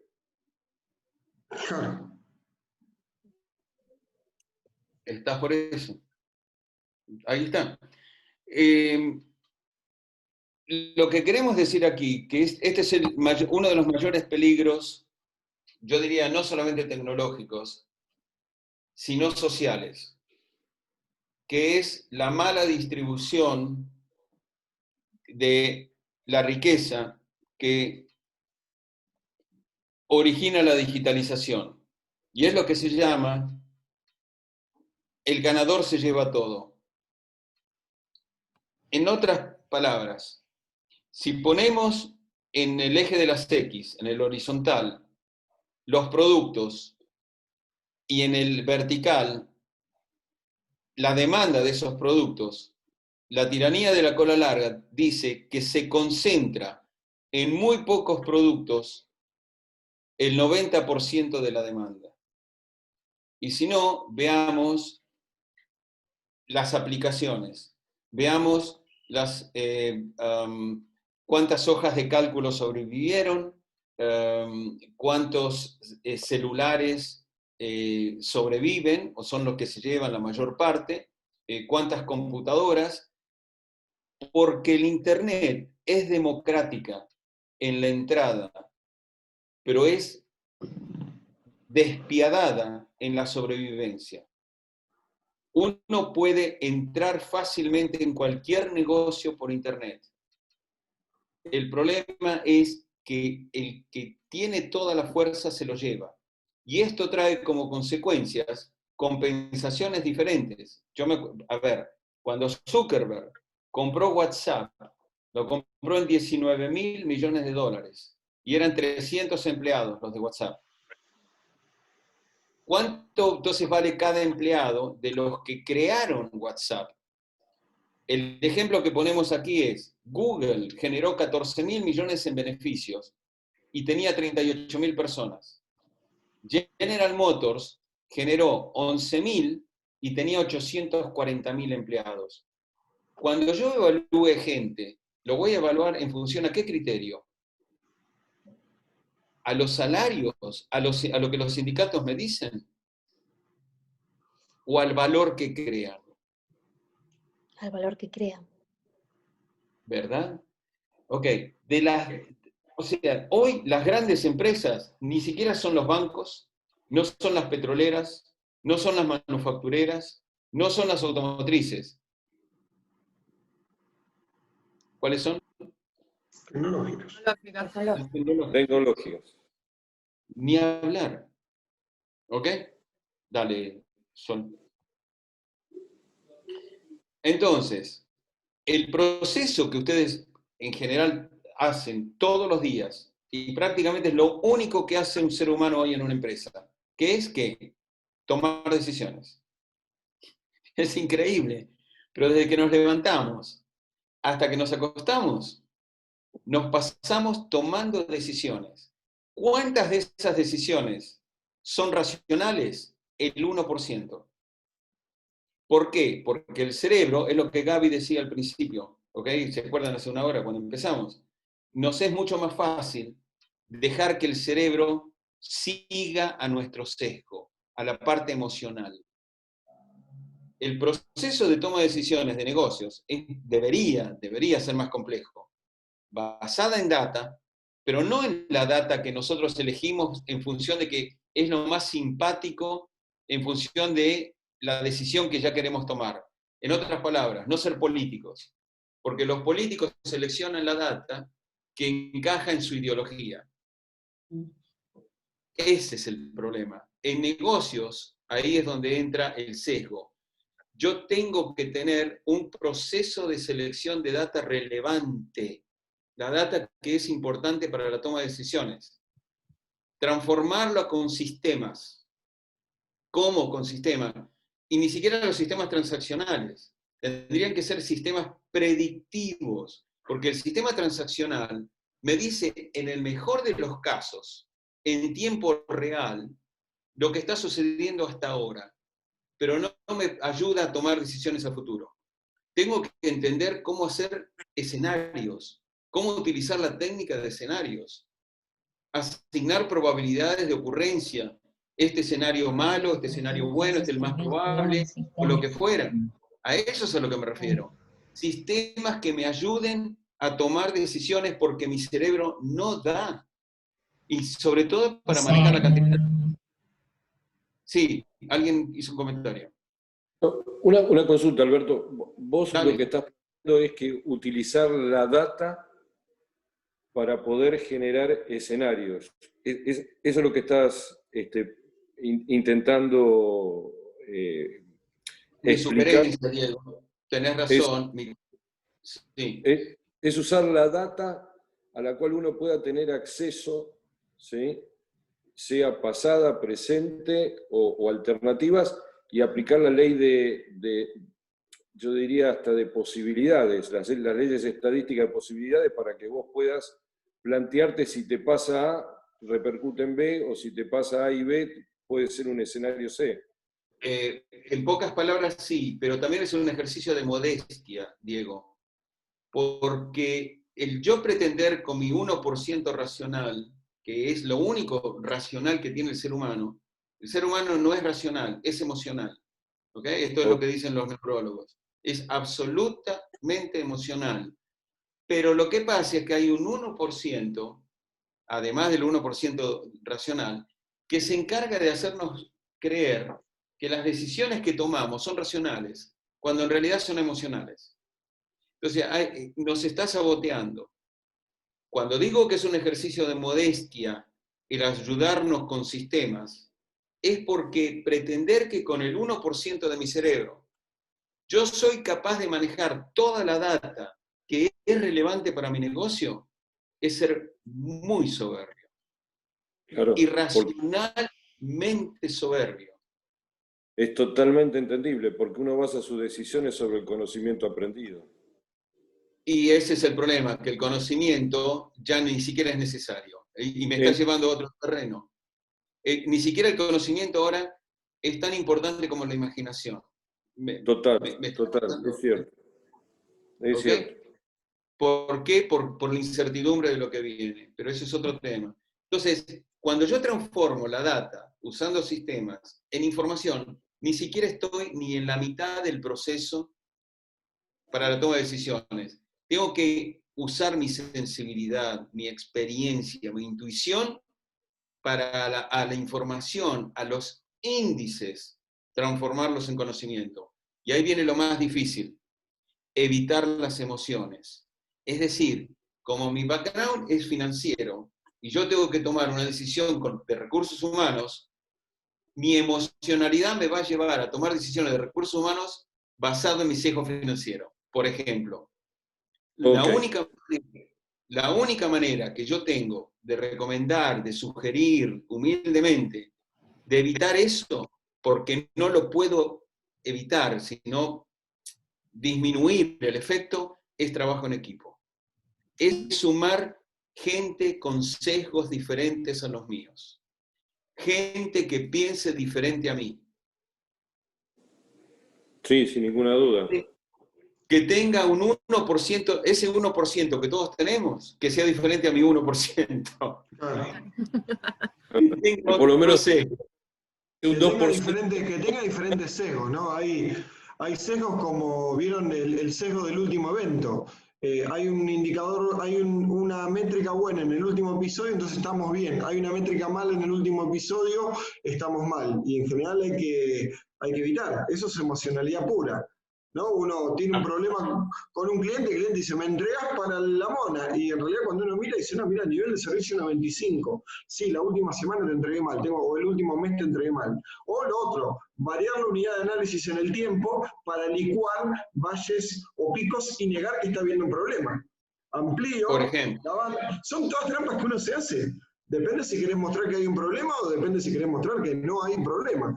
Entonces, esto de pensar en equipo tiene que ver con eso, ¿no? Justamente. Que alguien venga y diga, no,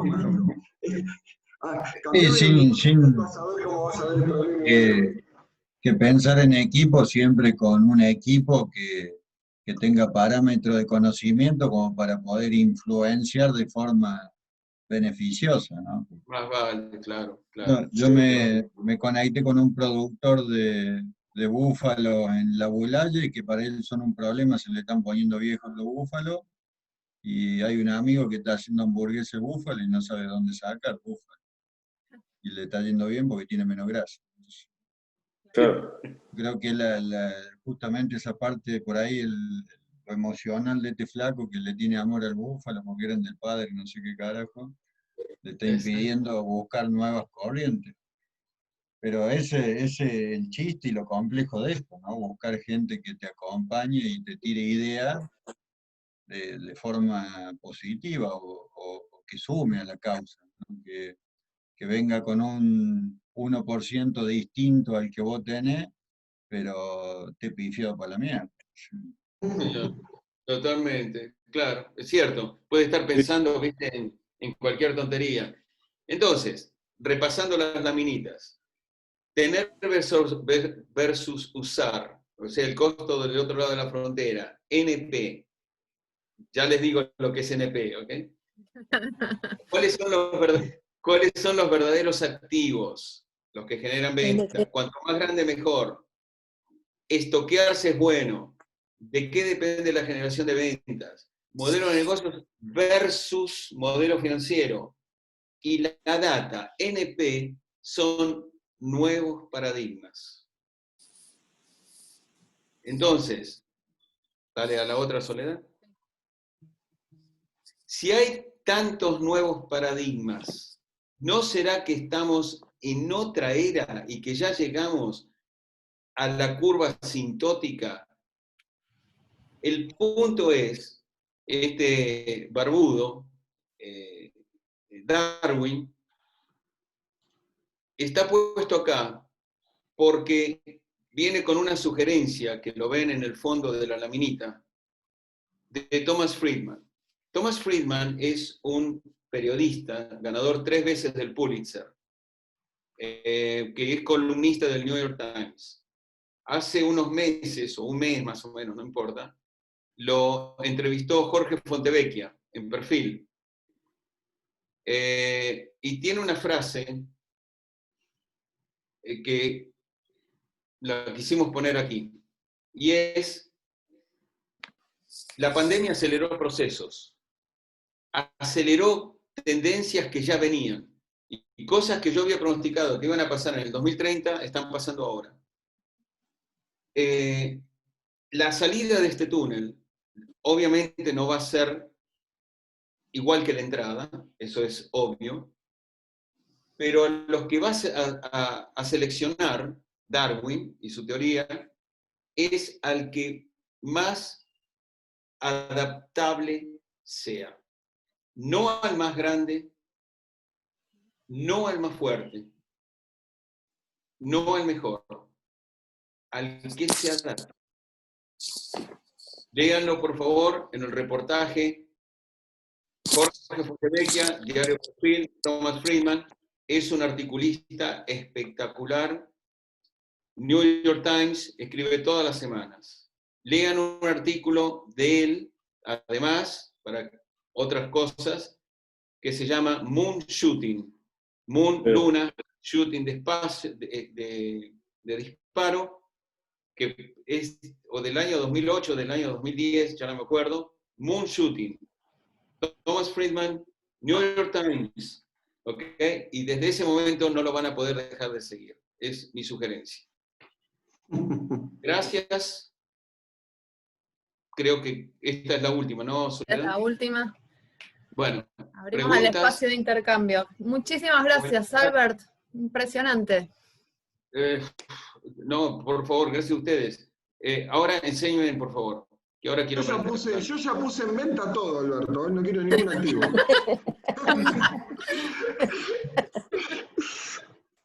Ay, Dios. Platitas, si lo pusiste en venta, contame para qué.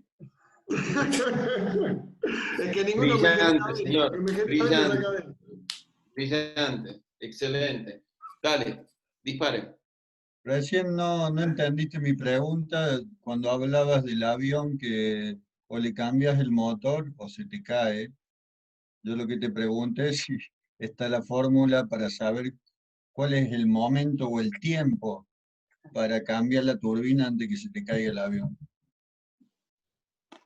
No sé, a ver, lo único que yo puedo casi con certeza, porque yo no tengo ninguna verdad, soy ateo, no tengo creencias filosóficas sí, pero no políticas, no económicas, y tengo muy pocas verdades. Una de ellas es que ya no doy nada por permanente, ni siquiera la existencia de un avión.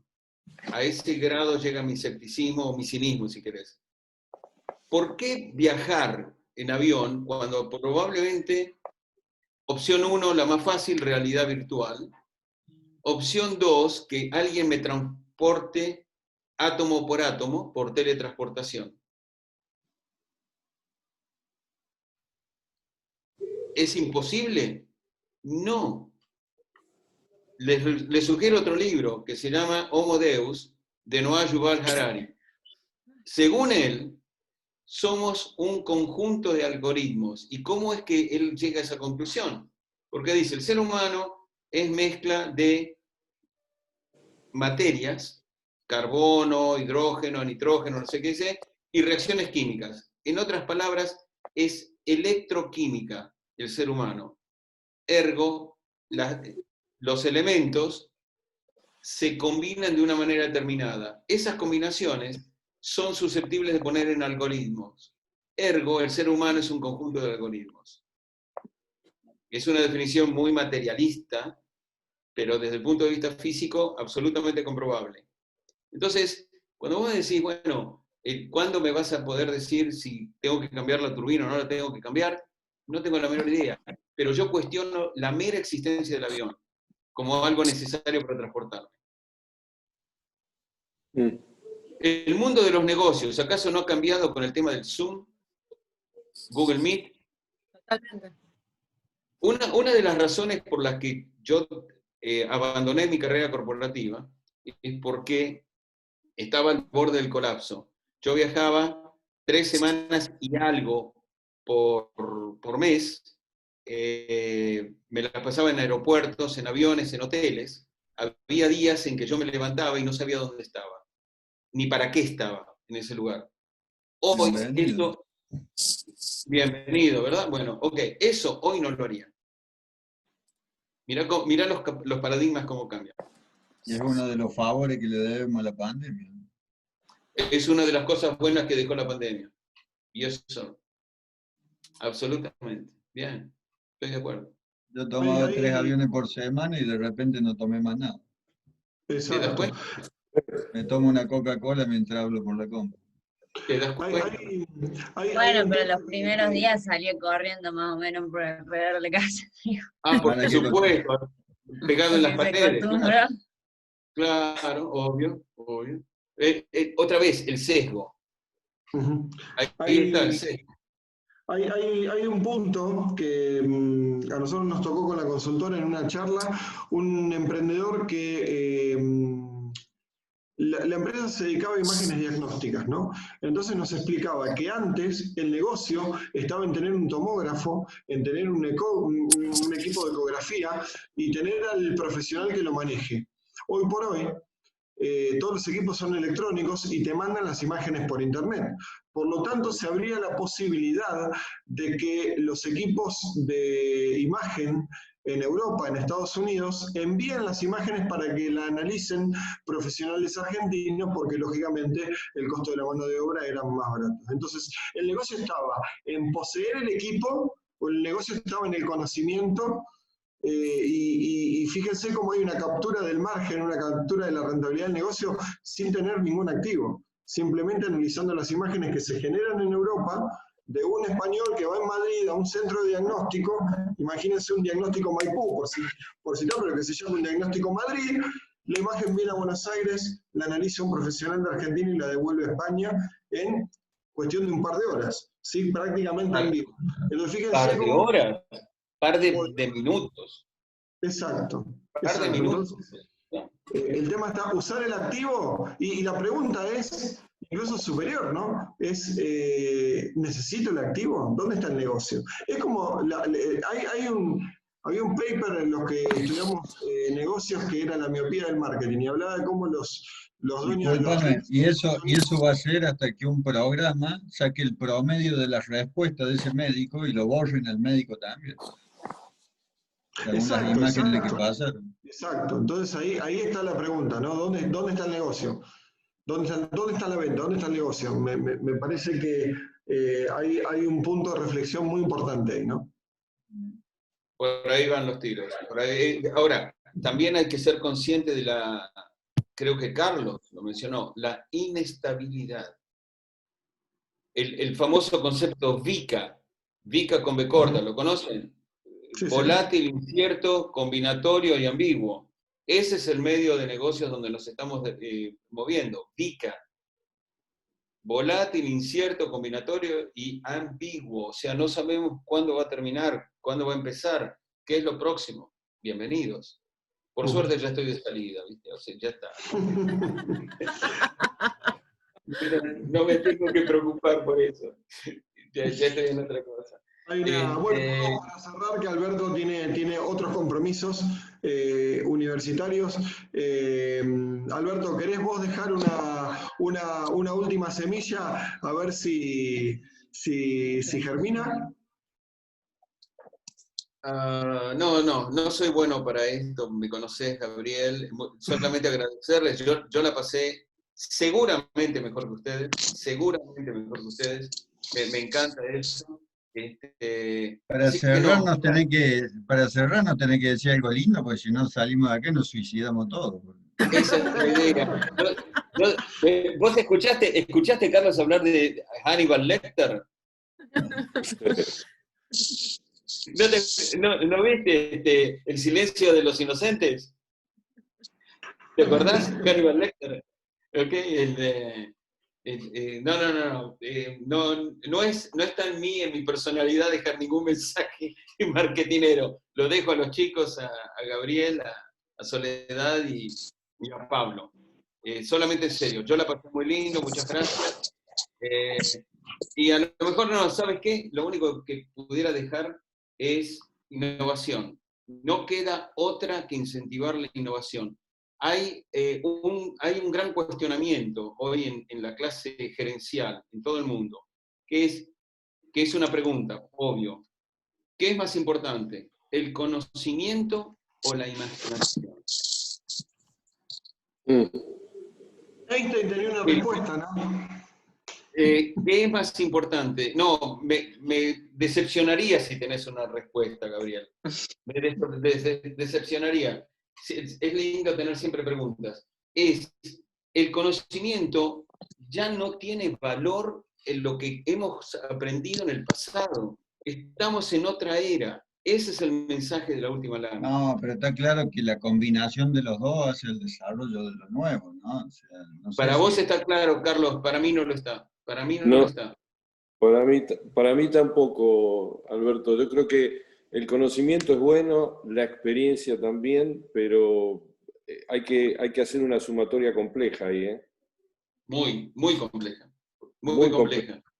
Muy compleja. Tremendamente. Porque es difícil es porcentualizar cuál es más importante, como vos decías, pero los dos hacen falta. Supongo que sí, que la verdad debe estar en algún momento en el medio, ¿no? Sí, probable. Yo no tengo la respuesta, ¿eh? Yo me quedo con la satisfacción de la pregunta, me quedo con la satisfacción de la duda, porque es muy desafiante. Lo que está viniendo, como yo les dije, yo tengo 3 hijos. Mi hija, bueno, siguió otra carrera, y mis 2 hijos varones, cada uno tiene sus empresas, y los 2 están en el área de tecnología. Y yo aprendo de ellos todos los días. Aprendo de ellos todos los días. ¿Okay? Y lo que están viviendo ahora es algo único, excepcional. No los voy a aburrir con eso, pero ¿y por qué? Porque son jóvenes. ¿Por qué? Porque no se ataron a ningún prejuicio, ni ningún preconcepto, ni ningún sesgo en términos de negocios. Nada. Charlamos cuando nos podíamos reunir y abrazarnos, almorzamos todas las semanas. Y era la única oportunidad que hablábamos de negocios y compartíamos cosas. Pero es lo único que me pedían hacer. Charlar informalmente, tomaban lo que les interesaba y lo que no lo descartaban. Me parece maravilloso. Acá tenemos una consulta por chat, Marcela Pereira, que dice, tengo un gimnasio durante 20 años mejorándolo de a poco. Ahora armé una plataforma de clases y cursos online. ¿Algún consejo? La pregunta es bien abierta. No sé si, bueno, no solo Alberto, si alguien quiere dar algún consejo en particular. Yo tengo uno, lo dejo para después. Nosotros armábamos gimnasio y están todos fundidos, pero sí hubo una chica que, dando clase para captar clientes, le mandó, sin salir de su casa por esta logística nueva que se armó con las ventas, un kit de accesorios de esos que se le llenan de agüita a cada uno de los clientes, y los cautivó con eso y logró tomar como cliente fijo y les hizo pasar la tarjeta de crédito, en definitiva, y los tiene atados por un año. Con un mero kit de plástico que lo rellenan con agua y cuesta 300, 400 pesos.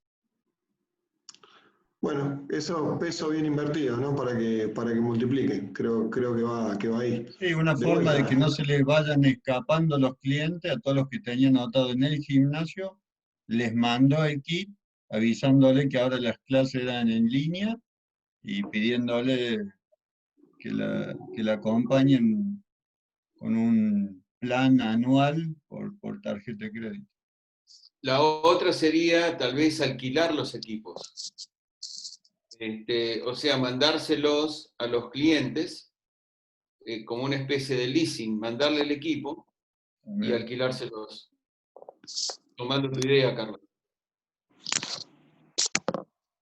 ¿Okay? Mandarles la bicicleta fija, mandarles las máquinas, mandarles ese tipo de cosas, ¿no? Y requiere otro activo, ¿no? Y otra plata. otros lo que hicieron fue bajar el abono mensual que tenían, bajarlo, seguir dando clases online y aguantar.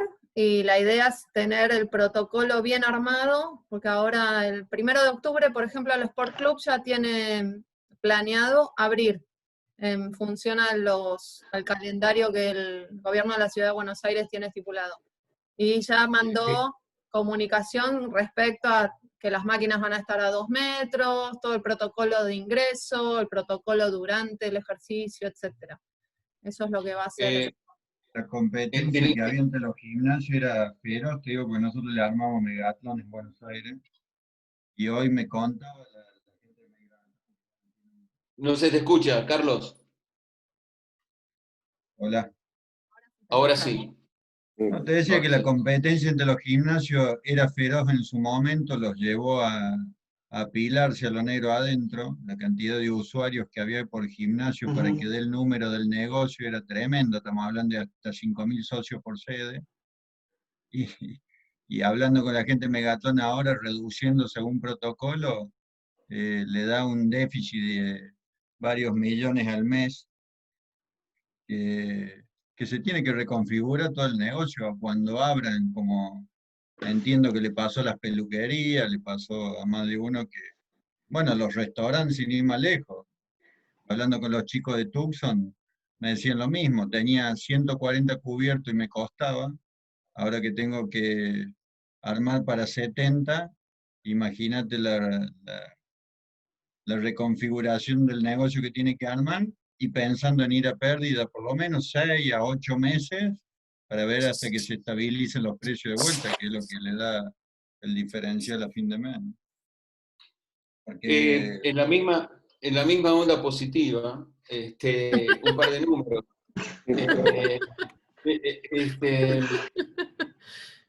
No te rías, Soledad.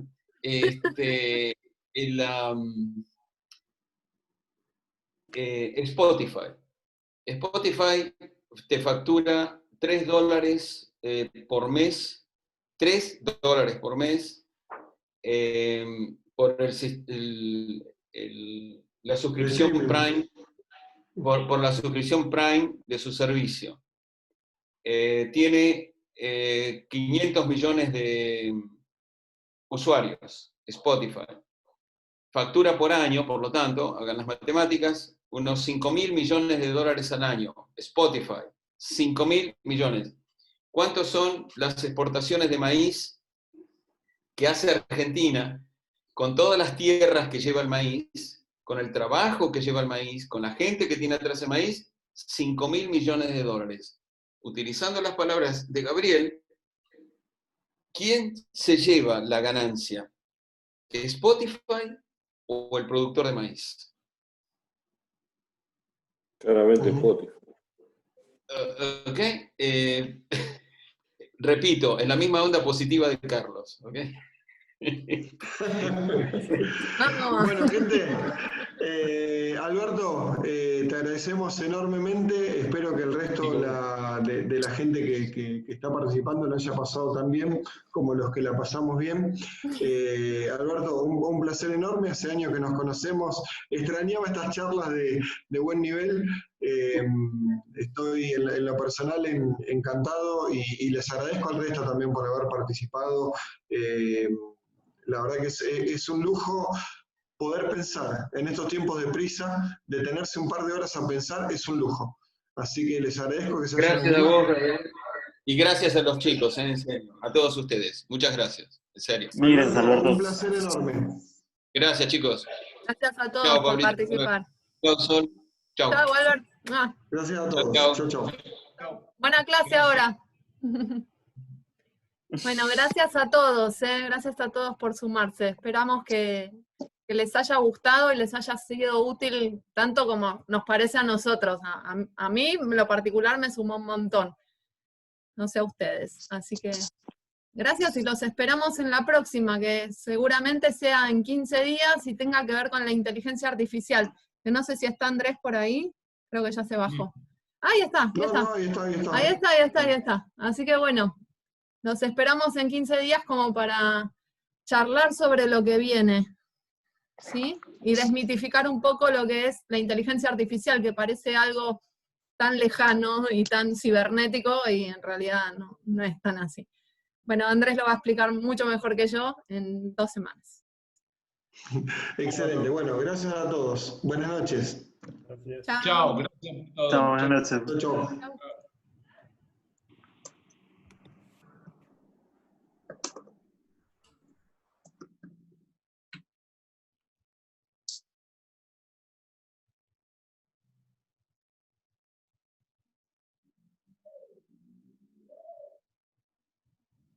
quedó Marian.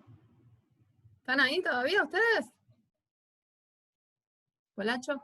Yo estaba complicado tocando los botones, pero